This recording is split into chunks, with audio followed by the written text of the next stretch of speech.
শুভ সকাল বন্ধুরা, আশা করি সবাই ভালো আছো। প্রথমে ঘরটা ঝাঁট দিয়ে পরিষ্কার করে নিয়েছি, তারপরে ঘরটা মুছে নিচ্ছি।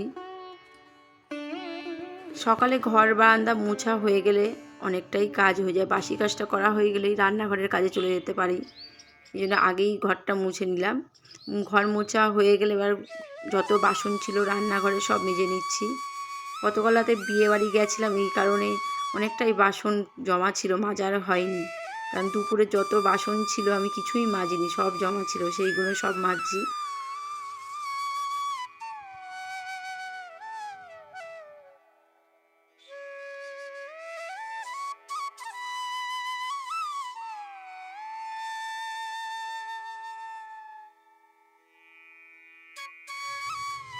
বাসনগুলো সব মাজা হয়ে গেছে, বাসনগুলো এবার সব ধুয়ে নিচ্ছি।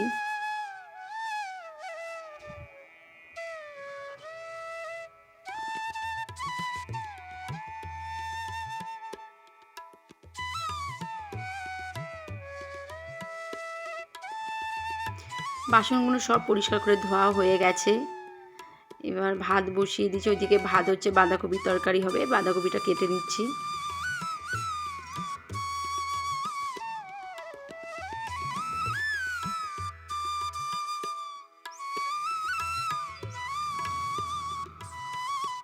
বাঁধাকপির মধ্যে একটু জল, একটু নুন দিয়ে সিদ্ধ করতে দিয়ে দিলাম।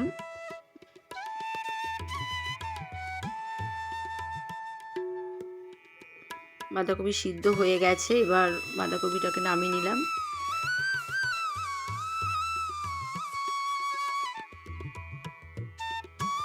নিরামিষি বাঁধাকপির মধ্যে একটু বড়ি পড়লে বেশ ভালোই লাগে। বড়িগুলো সব ভেজে নিচ্ছি। বড়িগুলো ভাজা হয়ে গেছে।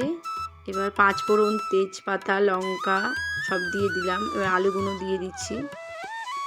আলুগুলো একটু লাল লাল করে ভেজে নেব।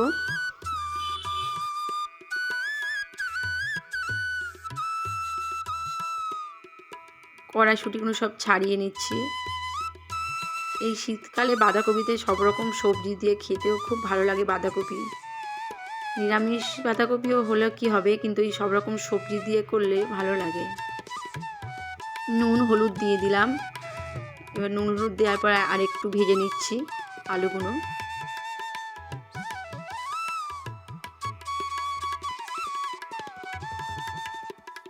টমেটোটা কেটে নিচ্ছি। এবার টমেটোটা দিয়ে দিলাম। দেওয়ার পরে আদা দিয়ে দিলাম, জিরের গুঁড়ো দিয়ে দিলাম, দিয়ে আবার একটু ভেজে নিচ্ছি। এবার বাঁধাকপিগুলো সব দিয়ে দিলাম। এবার বাঁধাকপিকে একটু ভেজে নিতে হবে।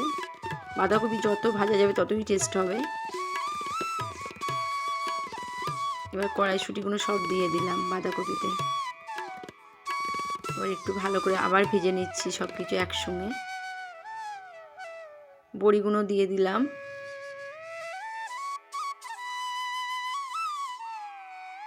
গরম মশলা দিয়ে দিলাম, একটু জল,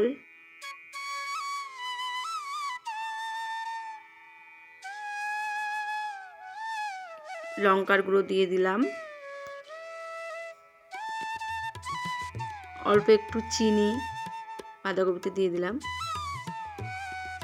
এবার একটুখানি ফুটলে মোটামুটি আমার বাঁধাকপি হয়ে যাবে। ওটা আলু সবজি অনেকটা সিদ্ধ হয়েই গেছে। এদিকে ভাতটা ওইদিকে হয়ে গেছে, ভাতটা নামিয়ে নিলাম। বাঁধাকপিও হয়ে গেছে।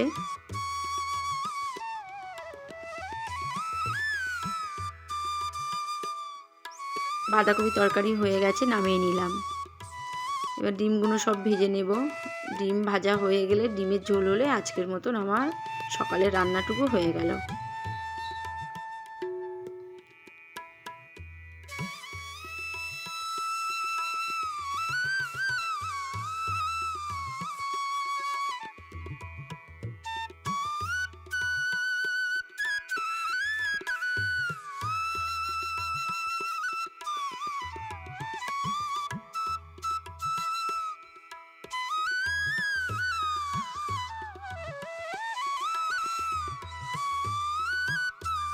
আলনাটা ভালো করে আবার আজকে মুছে নিচ্ছি, কারণ আলনাটা একটু নোংরাও হয়েছে আর অনেকটা জামা কাপড়ও কাচাকুচি করেছিলাম, সব জড়ো হয়ে গেছে।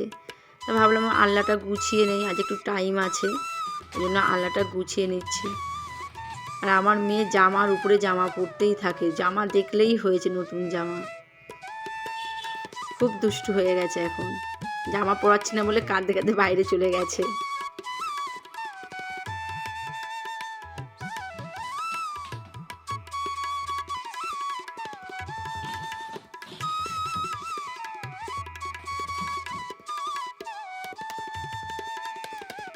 এবার জামা কাপড়গুলো সব গোছানো হয়ে গেলে সকালে অনেকটা কাজই আমার হয়ে গেছে। যখন যেমন সুযোগ পাই তখন তেমন কাজ করে নিই। এবার এখন যেহেতু প্রতিদিন সব জামা প্যান্ট কাচা হয় না, এবার যেদিনকে কাচা হয় অনেকটাই আমার জামা কাপড় পরে যায়, আর অনেকটাই জামা কাপড় সব গোছাতে লাগে।